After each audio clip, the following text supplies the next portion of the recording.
All right, everyone, it's time to talk about Donald Trump and the U.S. military. The U.S. military has been badly degraded. I believe that troop readiness was at its peak roughly at the end of the 1990s. That's basically when everything was going fairly well.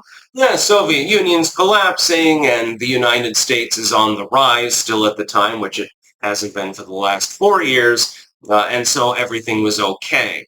Military has been badly degraded in part by DEI, link in the description archived, of course, talking about that, in part by diversity hiring, wokeness, things of that nature.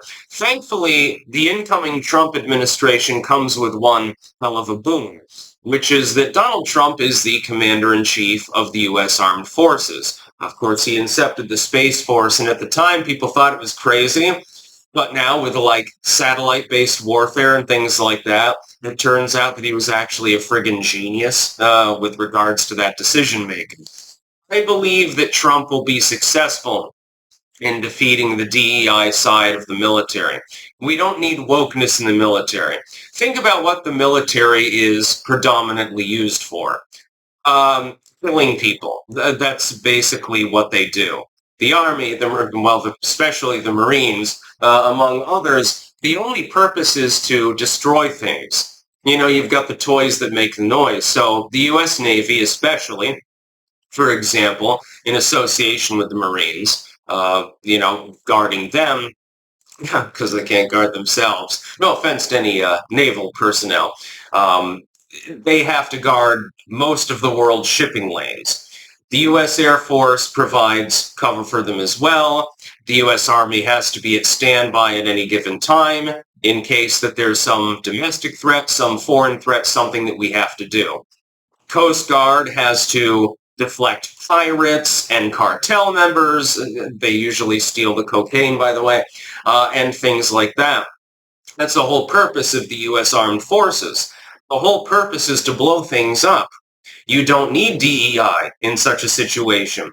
If you have DEI, critical race theory, and things like that, in, like, let's say, an academic setting, or something like that, maybe it's a little bit less harmful.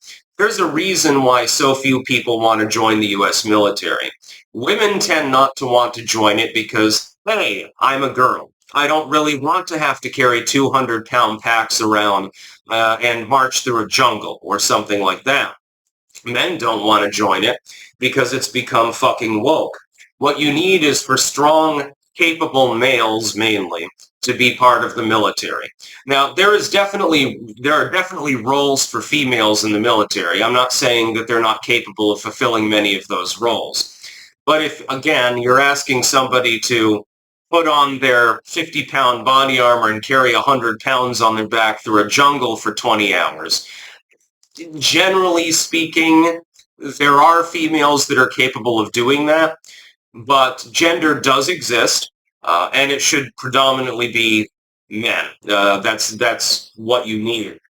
Otherwise, you end up with a weak military. Now, I believe in more of a militia construct. So I believe that civilians themselves should be well armed and so forth, but that's only to guard the domestic homeland.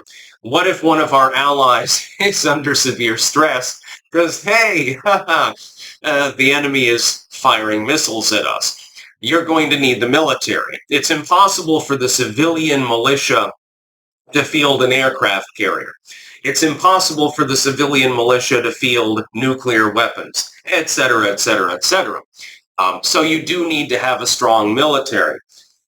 That requires it to be well-staffed. It requires it to be very, very much hierarchical, which is maybe regrettable, but it's by construct. It requires it to be a meritocracy, effectively. This soldier has done a good job. I might not like him, but I'm promoting him because he's doing a good job. The soldier, I really, really like the dude, but he's kind of an idiot.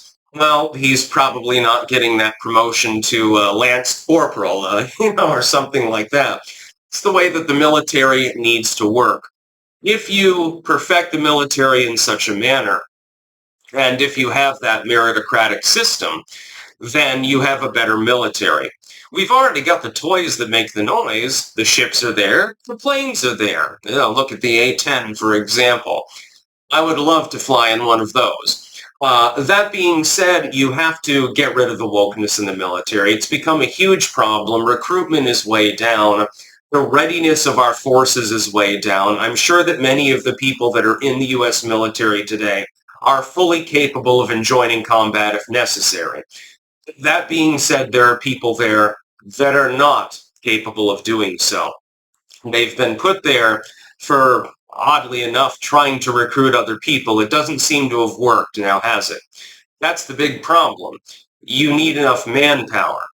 And anyway, by the way, to all the females out there that'll say, well, it's sexism or something, you do realize that the reason why they're allowing females in combat roles is because if they need a draft, they want to force you to fight, correct?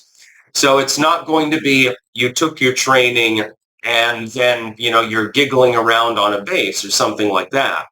It's going to be more like you get shot, you get killed.